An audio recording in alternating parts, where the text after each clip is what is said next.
It's a lovely good evening and welcome to Camnet TV Main News. Today, the 2nd of October 2021. To present, my name is Jeffrey Ziambo. Top stories in the news tonight. Erratic water supply in KALIKILIKI forced residents to turn to a contaminated open dam. LUBINDA HABAZOKA urges government not to place I.M.F help on top of its agenda. Civil servants bemoan poor service delivery in NHIMA accredited health facilities.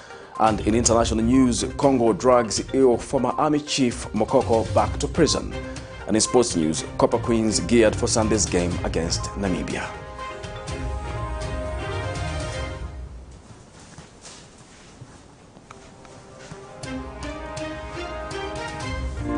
Are you a small to medium enterprise looking to advertise your products and services within your community and across Zambia? In these economic times, we are here to help you grow your business. Advertise with us on Camnet Market. Camnet Market is offering lower rates for prime time advertising between 06 to 18 hours every day to give your business an edge under the new normal and beyond. For more details, contact us on the following numbers: 097 975 3010 or 096 296 5883, as well as 096 244 726. You can also reach us via email on info@camnettvafrica.com. Camnet TV, not just another channel. Hello once again, another news in detail. Some residents of KALIKILIKI compound in Lusaka are being subjected to using contaminated water from a local dam for household use due to water challenges in the area. Speaking to Camnet News, the residents have implored the United Party for National Development UPND administration to resolve the problem of erratic water supply that the place has been facing for many years. They state that those seeking clean water have to walk long distances to access the water kiosks in the area, causing a compromise in hygiene standards as they have to ration water. More in this report. Sustainable Development Goal number 6, to which Zambia subscribes, dictates that by 2030, the country, along with other United Nations UN member states, should have been able to ensure clean water and sanitation for all. In Zambia, the problem of erratic water supply is huge, as it is reported that some areas go days without water. Such is the case of KALIKILIKI compound in Lusaka, where the Camnet News crew caught up with some residents who have been using contaminated water from a local dam for washing and other household use. They say there is a water kiosk in the area, but complain that there are no other water collection points nearby, forcing them to use water from the local dam. The residents add that although they boil the water before using it, they are aware that it is contaminated, but state that they're left with little or no choice. Mansi kwa KALIKILIKI kulibe kulingatiteteleko mapompi so ati langanire kwa government onani kwe kuliri kunkudamu palivo chitika pa damu apa palinjoka palivo siana pagwera magalu anthu agwesera apo magalu so ajamanzi niyo ipa kulife wa KALIKILIKI so atitenze kubo. Some residents who are willing to walk the distance to access clean water, however, complain that it is costly, causing them to ration its usage. So walikona vana mungati vinangosha kuvinango soko nizogula madai pa vinango na madewera mkomboni. So manje kakawashiduka vuta. Chikanga vasikana wali hapo maona vatenga manzi ku down. Tokorera ngabwere ngatipeze kuno kali achini kulipe ku. Kairi peze kati amanza bucket mozi muntu akaenda mtoilet atiramo yonse. Timungare clean. Maya kapeze kati tapa pavane but bucket mozi chini one kwacha bucket.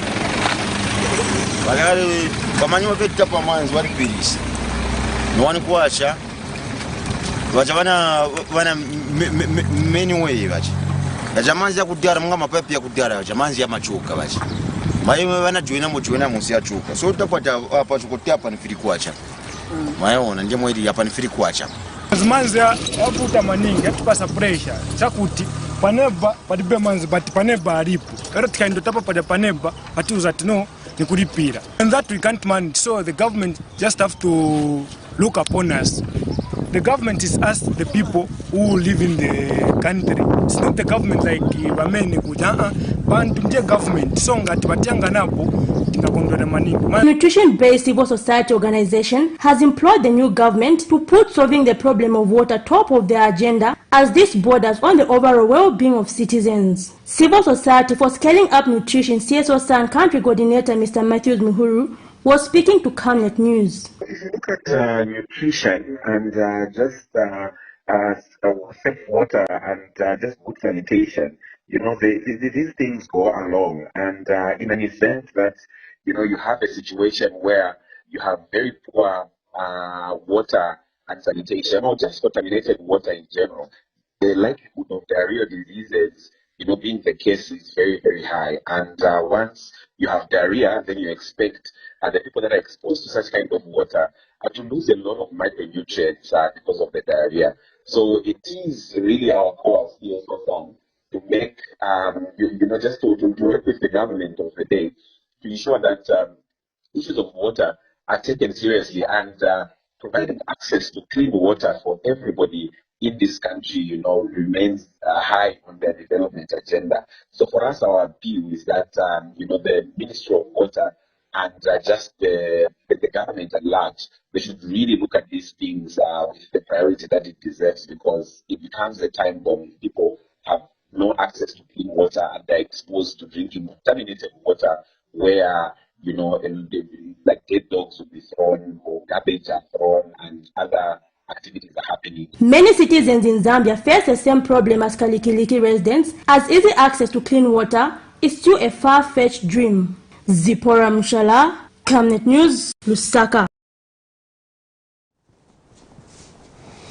Some civil servants who are members of the National Health Insurance Management Authority in Northwestern Province of Solwezi District have complained of poor service delivery by NHIMA in the area. One of the affected civil servants protests that despite contributing to the scheme, he does not see the benefits. He is concerned that at the Solwezi General Hospital, mostly people suffering from malaria are being attended to, while those suffering diseases such as eye problems are not being safeguarded. We have more in the following report. In a bid to provide universal access to quality insured healthcare services, the government enacted the National Health Insurance Act No. 2 of 2018. With time, the authority has been recording growth. The National Health Insurance Management Authority says about 130 million kwacha has so far been invested in public hospitals to improve healthcare services in the country. Recently, NHIMA Director General James Kapasa disclosed that the authority has also recorded an increase in the number of claims being processed on a monthly basis to 21,000 from an initial 925 claims per month in March 2020. Despite making this progress, it seems the authority has to do more to raise awareness on the scheme. In Northwestern Province of Solwezi District, some civil servants are saddened over the poor attitude by some NHIMA officials at the Solwezi General Hospital. One of them, who spoke to Camnet News, says despite making contributions to the scheme, he cannot access the services. Civil servant, I came here yesterday just to access the services for NHIMA. But from yesterday up to today, I've just been given the procedures not correct. The people they've put in place there, they are not courteous to us as patients. I'm very disappointed with NHIMA. I'm just appealing to government, more especially the government, the new Dawn government, to make sure that they revisit NHIMA, but not the way they are operating. More especially at Solwezi General Hospital. It's very pathetic. The people who are benefiting are those with malaria, but us with the other diseases which needs specialization, maybe to get a CT scan, it is an issue. I asked for glasses, just glasses for reading. This is now from April, and this is October today. Just imagine, from April to October, I've not been given glasses. I'm very disappointed. By broadcast time, efforts to get the perspective of NHIMA proved futile. Patrick Soko, Camnet News. Former Minister of Gender under the Patriotic Front government, Elizabeth Piri, has challenged the UPND administration to begin speaking out on issues affecting women in the country, stating that the challenges are numerous. In an exclusive interview with Camnet News, the former Minister of Gender has also challenged the new government to explain how it plans to continue programs that were running under the Ministry of Gender in the previous government, such as empowerment programs, anti-gender-based violence projects, and funding for girl-child education. Ms. Piri has also expressed skepticism that the gender desk under the office of the president will be as effective in solving gender disparities in the country as when gender was a standalone ministry under the previous government. Women, we are in the majority, and we have got numerous problems to be addressed. What I would have loved the current government is to look at how they will continue with the programs that the previous government was, running. It is not about change of government and changing of everything. Good things, they would have continued with them. Now, as women, we are stranded. We don't know how we are going to address the women issues in the current form because we have nowhere to go to. We don't know how programs that we are running will continue, especially to a girl child, how they are going to address the issues of girl children, those that were on government sponsorship, especially for their education. Because there are a lot of things that were going around in that ministry. A woman issue was being handled adequately, though we could not say all the women were already met. What we expected this government was to continue from where the Patriotic Front government had left addressing the women issues. Economist LUBINDA has charged that the International Monetary Fund, I.M.F, should not be Zambia's top indicator of national economic development.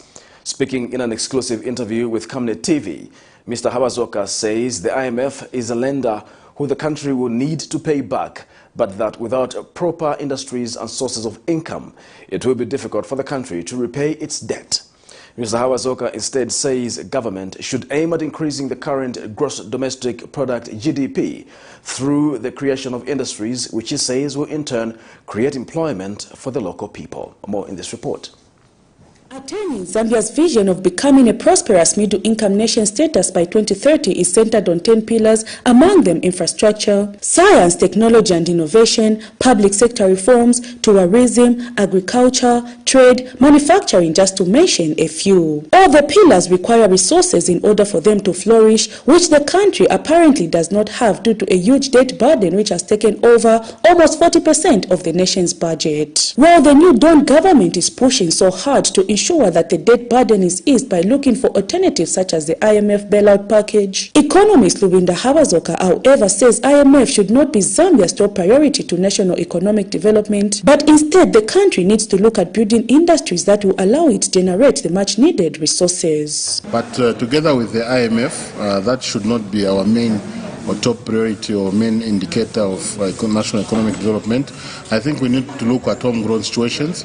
Without a manufacturing industry, without industry itself, without production, we cannot create jobs, because jobs, for you to create a job, you need a factory.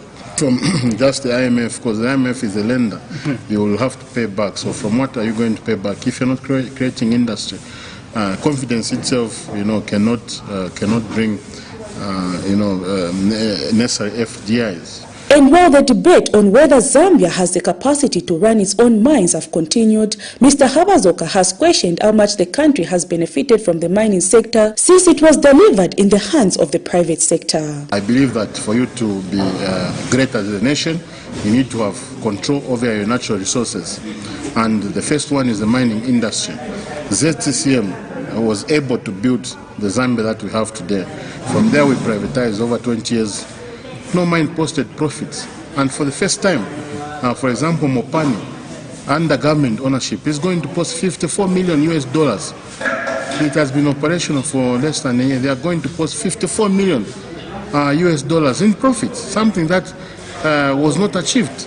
When it was in private hands, if you want to call it like that. So this is a clear testimony that that we are able to run our mines. He, however, says he is available to offer reasonable advice that will see to it that Zambia develops. As a citizen, well, I'm very available to help various stakeholders to come up with such initiatives, because that's what we do. There are two types of economists, conformists and innovators, and I belong to a group of innovators. So we're there to come and sit down with people and innovate businesses. They want to grow new businesses. We are there to help. Government can sit down. We are citizens. That's why we're there to see that this country develops. Zambia has a lot to do to live up to its vision of becoming a prosperous middle-income nation status by 2030. But that is attainable when the resources are channeled towards the right cause. Prudence Chota, reporting for Camnet TV News. The People's Alliance for Change, PAC, has called for a reformation of labor laws in Zambia to ensure that citizens are not disadvantaged by foreign nationals. In an exclusive interview with Camnet News, PAC President Andiford Banda states that the current situation shows that citizens are competing unfairly with foreign nationals as they have the majority of businesses in the country. Mr. Banda says an assessment needs to be made so as to know what jobs should exclusively be kept for Zambian citizens as one way of empowering them and creating sustainable employment. He has since called for deliberate policies that will compel Zambian citizens to be first. We hope that under the UPND government, with a lot of opportunities that we are anticipating, this is going to change. We want to make sure that we keep the personnel, and we can only do that by creating a lot of opportunities which are sustainable. We need to make sure that we create a lot of good jobs. We also need to improve, on our labor laws. We have a situation in this country where some senior positions in the private sector, especially for multinational companies, are held by foreigners. So we need to know, which positions foreigners should hold and which positions, foreigners should not hold. So we need to also do a check, with a lot of these companies that come from outside and see how their management is. Because if we are not going to get Zambians to be in those management positions, it will be difficult for us to actually keep these Zambians. So we need to also look into that. The immigration laws need to be strengthened, so that we just don't allow people to take up positions which are supposed to be held by Zambians.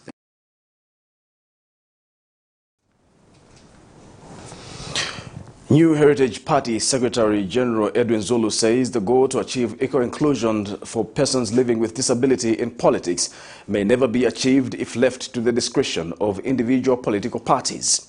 Speaking to Camnet News, Mr. Zulu therefore says policies which will compel political parties to have equal opportunities for all citizens in political party participation should be created if Zambia is to see more differently abled people on the political scene. According to information from the Disability Rights Watch, only 9 differently abled people were adopted by various political parties in the 2021 general elections, which has continued to act as a hindrance to having the voices of the differently abled community heard adequately due to low numbers in decision-making positions. We have more in this report. Statistics from the World Health Organization, WHO, indicate that about 2 million people in Zambia have some form of disability. These people face challenges in accessing health care, education, and other amenities. They also face segregation and exclusion in social as well as political settings. Although the right to participation in society for differently abled people is guaranteed in the Republican Constitution, this group has often been excluded. Different political parties affirmed inclusion for these people in the past August 12, 2021 general elections.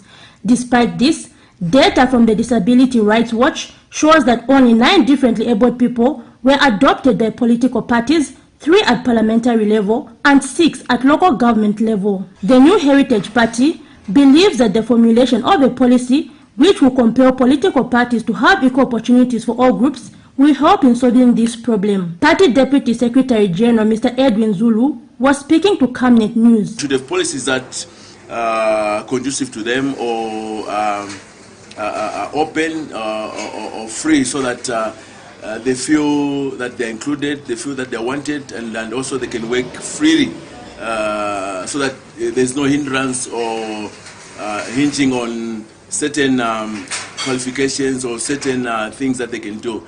But we can learn together as able-bodied and the disabled. I think that will help a lot. And because when you have policies, it's good that even when I leave the party, or when some of the people that leave the party, the policy will remain and they can follow the policy. Otherwise, other than having the policy in your head, it's not written. Anyone that comes to implement what he thinks is right or not right. So he adds that having different groups in decision-making positions could help in alleviating the problems faced by these people, hence the need to embrace them. So I'm imploring all my friends from different political parties to begin to have these people, to begin to interact with these people, to begin to sit down with them, and maybe we could start on a lower level, a branch or ward or district, and integrate them and see that we can include them in these programs.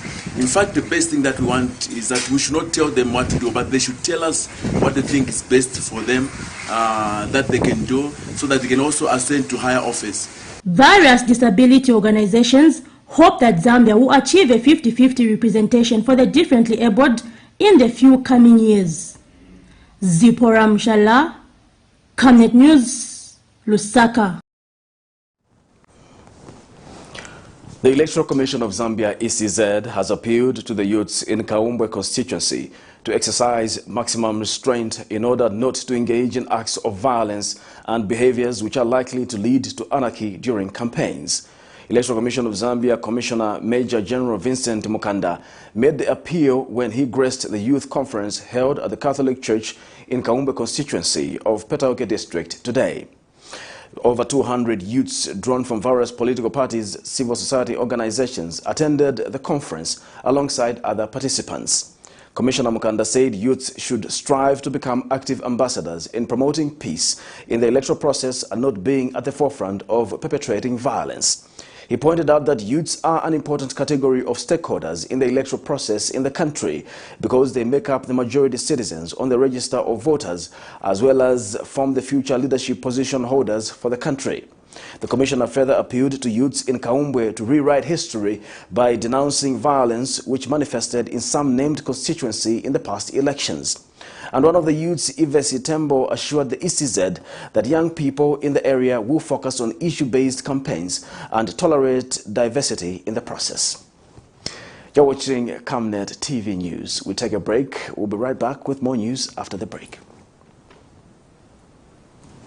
In our quest to serve nations and develop Africa, Savenda is investing in the agriculture sector so as to produce supply for both local and international markets, housing over 12,000 pullets that are nurtured and fed with our locally made stock feed that comes from our own locally grown maize and soya beans, all processed from our recently installed milling and mixing plant. Our over 95,000 layers have an output capacity of over 1,500 trays of fresh eggs per day that are carefully selected and packaged for all the leading stores and supermarkets nationwide. Our greenhouses are fitted with the latest irrigation system, and the seedlings are nurtured to ensure only healthy plants reach the fields. With our deliberate planting schedule, we are better placed to supply constantly without interruption, thus reliable. Savenda Farms is also changing lives of its dedicated workforce drawn from the local community and beyond. So the next time you think fresh and green, think Savenda Farms. Your skin is the biggest muscle in your body. That's why we make sure that Oracle is #1 when it comes to taking care of your precious skin. Oracle Pure Petroleum Jelly and Glycerin soothes, moisturizes and keeps your skin perfect. Oracle Pure Petroleum products for that perfect skin.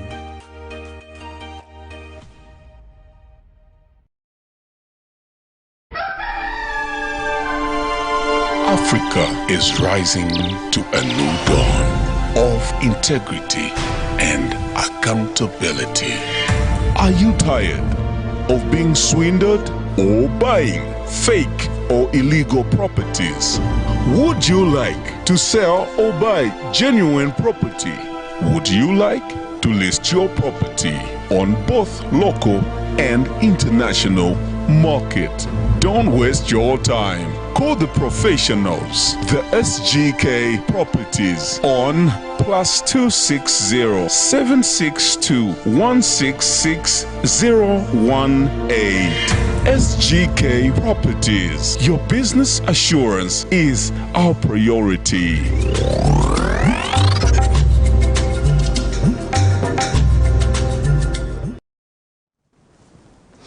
Welcome back. We'll continue with the news.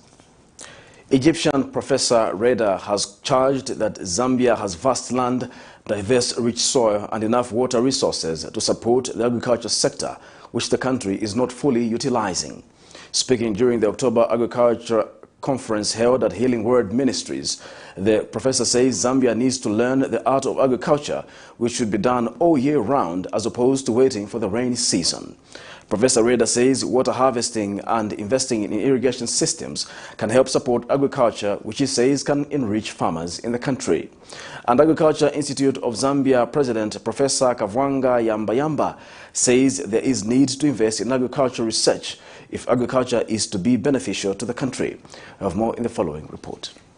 Agriculture and agribusiness plays an important role in the Zambian economy, contributing around 20% to gross domestic product (GDP) in recent years and about 12% of national export earnings. While Zambia is rich with vast land and water resources, agriculture has not been fully utilized as poverty levels still remain high, an indication that families are still lacking foodstuffs among other necessities. And speaking at the Agriculture Conference held at Healing Word Ministries in Lusaka, Egyptian Professor Reda says it is unfortunate that Zambians have not yet mastered the art of agriculture, as most agriculture activities only take place during the rain season. There's a great land, a large land, and a variety, a diversify, or the diversification of a type of soil that can be able to plant all type of crops in different regions here in Zambia or in different provinces.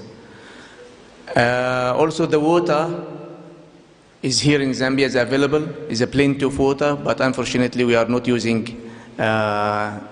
what we supposed to use. The professor has since challenged Zambians to invest in irrigation system and invest in water to enable agriculture activities last all year round. We depend only, most of us, on the rain-fed season to plant our crops, while the remaining months of the year we don't plant anything.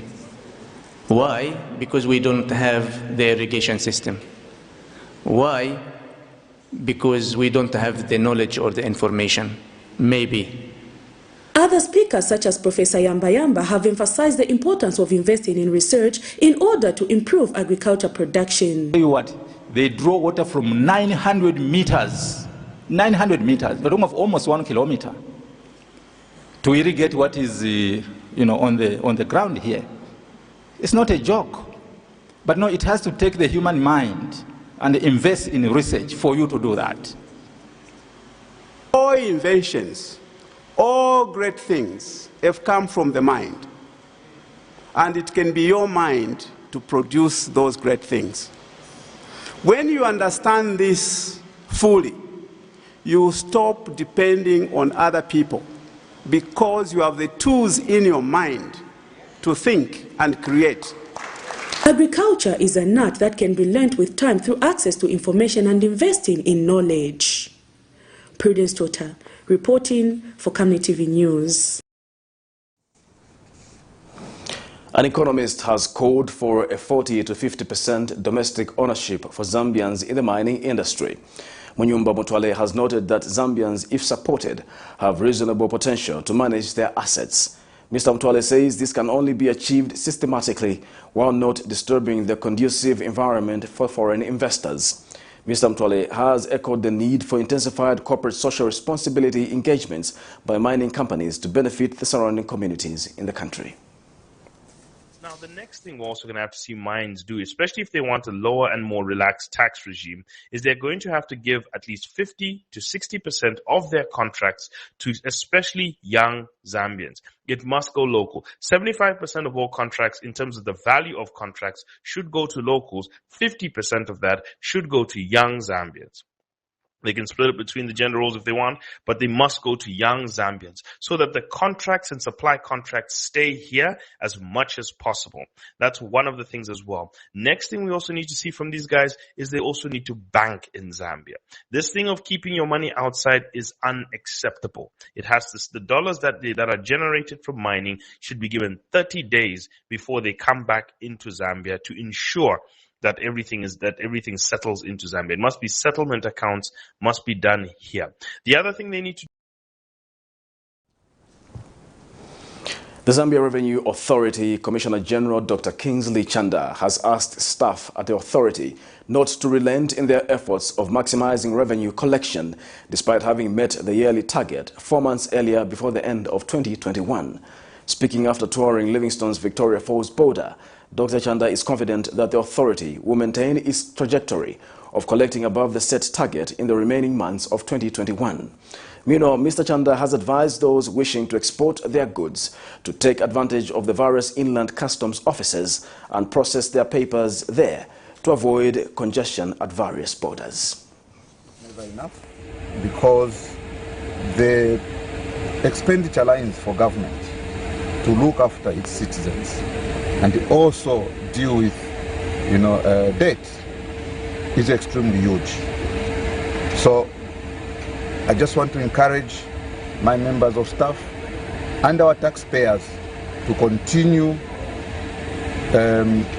complying, and my officers to continue enforcing, so that the more we collect, the more we make it easier for government to fulfill its mandate of providing social services and other expenditure lines that government is required to make. So I'm still very confident that in the remaining 3 months we'll continue performing above target, and as I promised, we should be able to post not less than 20 billion. Already we are sitting at 20.6 billion above target.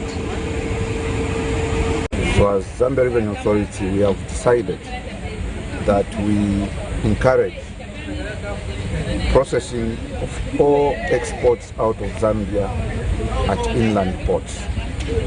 Instead of coming all the way to the border, stand here and start the process of clearing the exports.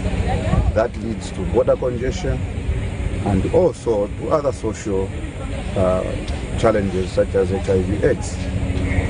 So we are appealing to all exporters in our country to use the processing units that we have now established at our inland ports, such as Lusaka Port, Ndola, Kitwe, just to mention a few. Southern Province Minister Cornelius Mwetwa has pledged government support towards the farmers whose maize is almost going to waste as a result of a shortage of maize bags. Speaking when he visited some places in Southern Province, Mr. Mwetwa explains that the shortage of bags from the Food Reserve Agency will be dealt with soon, calling on the farmers to be a little patient. Meanwhile, the minister also took time to check on the health facility and road network in Mapatizia area, where he has noted that more needs to be done to ensure the people of Mapatizia receive better health services and a good road network, which is hoped will help them to sell their merchandise quicker and easily reach health facilities when in need. And we will be reporting to relevant line ministries on the following. Number one, the state of the road.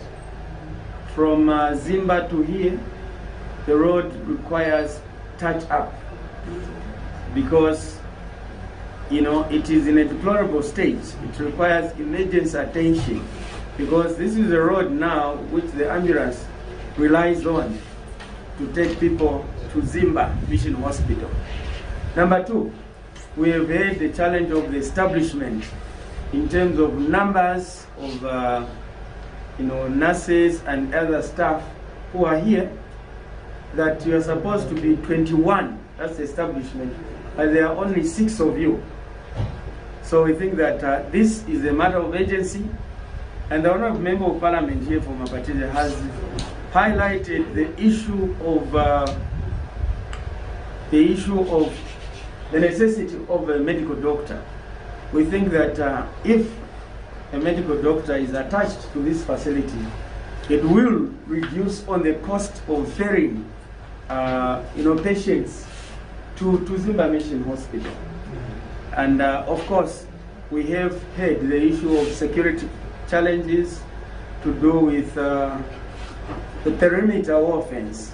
So these are issues that I think that together with your Member of Parliament, we are now going to take to the line ministries to consider.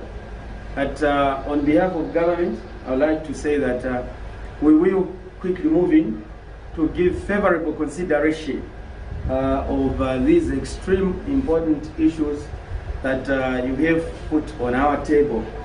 And we are very confident that the government will be. The Center for Primary Care Research has expressed concern over what the organization terms as serious anti-tobacco campaign, especially among the tobacco farmers and generally the tobacco industry. In an interview with Camnet TV, CPCR Director Professor Faston Goma notes that the World Health Organization WHO Framework Convention on Tobacco Control, FCTC, shows that tobacco kills 7 billion people every year globally, with most of these deaths in Zambia mostly occurring in low and middle income households.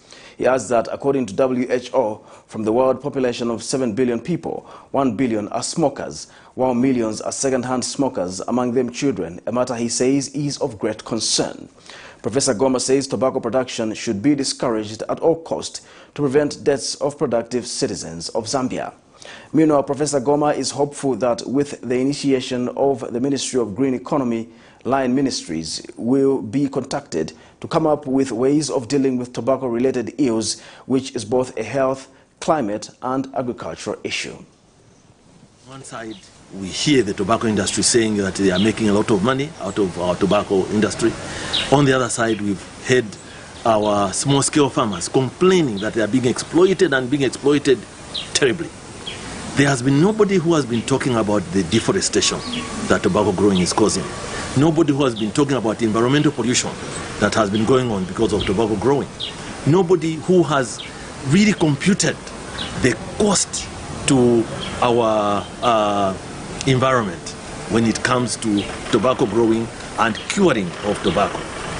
Now, I think we've documented the extent of deforestation that has gone on in Kalomo and Choma because of deforestation. Lundazi and Chama on the border with Malawi. And now Nkeyema, okay, TBZ village is actually clearing large tracts of land, both to grow the tobacco and to cure the Virginia tobacco that is coming from there through the activities of Japan Tobacco International. All that, I think, must now be addressed. And the Ministry of Green Economy and Environment is well placed to address this matter so that we know exactly how we can benefit from the agriculture of tobacco. Hope that, they can clearly state how the Ministry of Health is going to relate to the use of tobacco in the country, knowing that it also has an influence on environment and on our economy. We have obviously the issue of the health harms of tobacco, but also the damage that it's doing to the environment because there's so much pollution, okay? And one of which is really air pollution. The Vulnerable Children Advocacy Project says there is need for institutions that look into the welfare of vulnerable children to look for alternative ways of raising resources than always looking to donors for funding. Speaking in an interview with Camnet News, Project Executive Director John Daka says donor countries equally have similar challenges as those of countries they assist, which he says should be a motivating factor for advocacy institutions to equally become creative. Mr. Daka says his institution is willing to compete with other businesses in order to raise funding that will go towards supporting institutions that look into the welfare of vulnerable children. He has since challenged the New Dawn government to work hand in hand with advocacy institutions and not use them as mouthpieces for promoting government's agenda, as was the case in the previous administration. Making donation just because you are touched there and then without knowing that you are in fact pulling the children from homes to the street, that wanted to come to an end. And then what we've come to realize is that there are a lot of individuals, there are a lot of institutions which are genuinely ready to help uplift the welfare of these young people, be it in schools, secondary, primary, and colleges. I think that's why you even hear so much people complaining and then talking about the promise which our new government had said during the time of their campaign. But what we are saying is that if you visit them and do the genuine visibility study, you come to realize that all they lack is resources. Even this same organization is facing a similar kind of a challenge. And then we realize that we rely so very much on international funding or donor funding, but even the donor countries, they are as well facing similar kind of challenges, but they still continue to help us. Where do they get their resources? Maybe that's a question we are all supposed to ask. So instead, we are now taking a different kind of a channel. We are thinking of transforming, not necessarily abandoning the direct touch with the children, direct touch with the people we are helping, but we feel we will create so very much weight on helping the institutions which are there trying to help these vulnerable young people. So we are trying. The Zambia Aged People Association says the 90 kwacha social cash transfer government gives elderly persons every month is not adequate to sustain their needs in the current contracted economy. Speaking during the commemoration of International Day of the Elder Persons, which falls on the 2nd of October every year, Association National Secretary Cyprian Pombolokani has called on government to look at the policy document whose implementation gives hope to elderly persons. Mr. Pombolokani says social cash transfer has been abused by politicians as it does not reach some of the intended beneficiaries. And the National Secretary has charged that aging is a process and not a transformation for one to become a witch. Mr. Pombolokani says elderly persons have been abused for a long time and have since appealed to traditional leaders to desist from accusing for causing more pain by allowing magicians and witch-finders from accusing elderly persons of causing misfortunes in their areas. Today, Zambia joins the rest of the world in celebrating the International Day for Older Persons. Zambia, being a member of the United Nations, is supposed to abide by the United Nations Resolution 46 of 1991, which calls upon member states to observe the older persons' rights and lifting their living standards. Zambia has responded by giving older persons a national aging policy, which its implementation has not been done. We therefore call upon the New Dawn government to look at this policy document where its implementation gives hope to older persons. Cash transfer has been used for political mileage. 90 kwacha per month is not adequate in this crisis of massive proportion due to dwindling economic strength. Older persons are a pride of any society. It is for this reason that we are appealing to the government to increase the amount of cash transfer and that it should be given to intended beneficiaries, the aged. You're watching Camnet TV and not just another channel. We'll take a break. We'll be back with international and sports news after the break. At Savenda Express Printing, we have the capacity to deliver quality in all kinds of printing services timely. Our lines of production include screen printing, embroidery, lithography, and large format printing. We take pride in delivering quality work at very competitive rates with our in-house, highly experienced and qualified designers. With the ability to print full color and embossing prints, our state-of-the-art screen printing machines are able to print 1,000 pieces per hour. Our embroidery machines are able to print any logo with 1 or up to 12 colors all at once and has an output capacity of 100 pieces per hour. Savenda Express Printing also does large format printing for billboards, banners, vinyl, car stickers, posters, tire covers, cups, pens, bags, flasks, packaging boxes, and well, just anything that can need printing. For inquiries, give us a call on 0960 344 471. Would you like to win some cool cash? Say no more. Stand a chance to win your share of 1 million kwacha. Simply make a transaction from your Zamtel mobile money account and you could be one of weekly winners of up to 10,000 kwacha. Be empowered with Zamtel mobile money. Dial *344# to activate your account. This promotion runs from 28th July to 31st October 2021. Zamtel, your digital lifestyle partner. Are you a small to medium enterprise looking to advertise your products and services within your community and across Zambia? In these economic times, we're here to help you grow your business. Advertise with us on Camnet Market. Camnet Market is offering lower rates for prime time advertising between 06 to 18 hours every day to give your business an edge under the new normal and beyond. For more details, contact us on the following numbers: 097 975 3010 or 096 296 5883, as well as 096 244 726.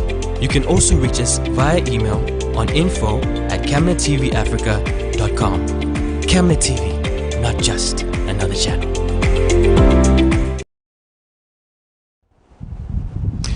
Welcome back, and now we look at international news. In international news, former Congo-Brazzaville Army Chief MOKOKO has been dragged back to prison from hospital. MOKOKO's lawyer said military police picked his client from the army hospital where he was receiving treatment and drove him to a prison in Brazzaville, Congo's capital. The opponent of President Denis Sassou Nguesso was in 2018 jailed for 20 years for treason. In other news, rights groups are calling for an investigation into the killing of a prominent Rohingya leader at the world's largest refugee camp. The shooting of refugee advocate Mohibullah happened at Cox's Bazar in Bangladesh. Here's a roundup of international news stories. Jean-Marie MOKOKO is back in prison after a year in hospital. The army general and opponent of Congolese President Denis Sassou Nguesso was in 2018 jailed for 20 years for treason. MOKOKO's lawyer said military police picked him from the army hospital where he was receiving treatment and drove him to a prison in Brazzaville, Congo's capital. He said the former army chief was still undergoing physiotherapy treatment by doctors. In 2016, MOKOKO contested for president and lost to Nguesso. He denounced his re-election as illegitimate and was arrested for undermining state security. Last August, he was evacuated to Turkey for further medical care. On his return, he was admitted at the army hospital. In Nairobi's Dandora slum, sanitation workers often find abandoned fetuses in the neighborhood's garbage dump. Campaigners say it is evidence of Kenya's abortion problem, which society refuses to acknowledge due to deeply entrenched cultural and religious beliefs. The type of community that we are living in, most of the people are, let me say, religious. So they will condemn you if they know that you had an abortion. They'll criminalize you. More than a year after Susan aborted a pregnancy resulting from a gang rape, the church-going mother of 4 still batters intense guilt. Abortion is a bad thing. Killing an innocent child is a terrible thing. Once you've done it, you fall in the same category as a murderer. If it's possible for one to get help on bringing up the baby, then abortion should not be an option. It's a crime. Abortion is crime. Dr. Samson Otiago specializes in reproductive health. Dozens of women visit his Nairobi clinic every month, and most won't willingly say they want to terminate a pregnancy. Abortion services should not be an isolated service. It should be a service that should be integrated to all other services that are being provided. And by doing so, they will reduce the number of people who are dying or getting complication out of unsafe abortions. Kenya's constitution eased access to abortions in 2010, but fear and disapproval ran deep. Campaigners estimate that 7 women and girls die every day in the East African country due to unsafe abortions. About our rights and our security, our safety. For years, Rohingya leader Mohibullah regularly received death threats and predicted he would be killed. Like many other Rohingya refugees, Mohammed Qasim says he feels devastated. For years now, we've been watching and following Mahibullah. He was a gem to us and has done so much for us, but we couldn't save him. He took our case to the global community to seek justice for us. Mohibullah came to prominence when he was chosen to represent his community on a visit to meet then US President Donald Trump at the White House and attend a UN Human Rights Council session in Geneva in 2019. This is the place where Rohingya community leader Mohibullah was shot dead Wednesday night. There's an uneasy calm prevailing in the camp and a heavy presence of security. Rohingya refugees are worried and anxious to find out who is behind the killing. A funeral was held for Mohibullah inside the camp. Among those there, his wife and 8 children. He left me with so much responsibility. I am devastated. How can I manage the family now? It's a difficult road ahead. I am scared to live here now. We need security. He is dead now. Only Allah can give us justice. Police say the murder was well planned. All police units are involved in resolving this case and finding the motive behind it. We got some important information today and detained a suspect. Hopefully, we will resolve this case soon. In recent months, the Office of the Refugee Relief and Repatriation Commissioner has severely restricted media access to the Cox's Bazar refugee camp, making it difficult to gather news. But it's clear many refugees feel fearful and angry. We're very worried about his killing. He was a leader in the community. He pleaded our cause to the world. Many who did not want to be identified on camera told Al Jazeera that the murder is the latest example of a fight for power between armed gangs inside the world's largest refugee camp. It's now time for sports news.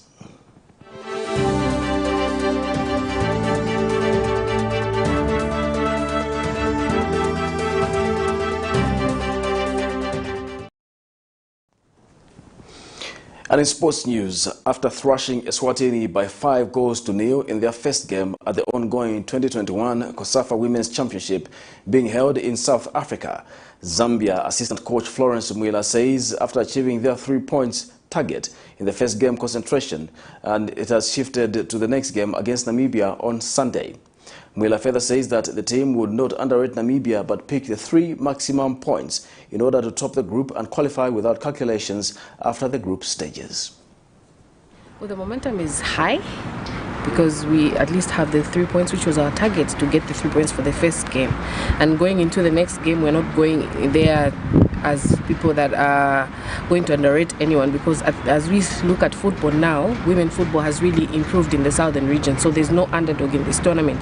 So even as we face Namibia, we are going in with our full plan to really get the 3 points that we need for us to top the table in the group stage. We still work on our plan on getting more points. We don't want to go in there to say, yes, they got a goalless score for the games that they played, but our aim is to go there and score goals so that we don't start doing the calculations of who's going to go where and who's going to go which direction. We're telling them not to underrate anyone, and we're telling them to focus and also to even know and keep in mind everything that we keep them, and not to forget the things that we're teaching them. That sporting story brings us to the end of the news, but we take a look at stories making headlines once again. Erratic water supply in KALIKILIKI forced residents to turn to a contaminated open dam. LUBINDA HABAZOKA urges government not to place I.M.F help on the top of its agenda. Civil servants bemoan poor service delivery in NHIMA accredited health institutions. In international news, Congo drags EU former army chief MOKOKO back to prison. And in sports news, Copper Queens geared for Sunday's game against Namibia. We now look at the Camnet verse for the day, which is coming from Ecclesiastes 4 verse 13, and it reads, "Better is a poor but wise youth than an old but foolish king who no longer pays attention to warnings." Thanks for watching. My name is Jeffrey Ziambo. Bye-bye.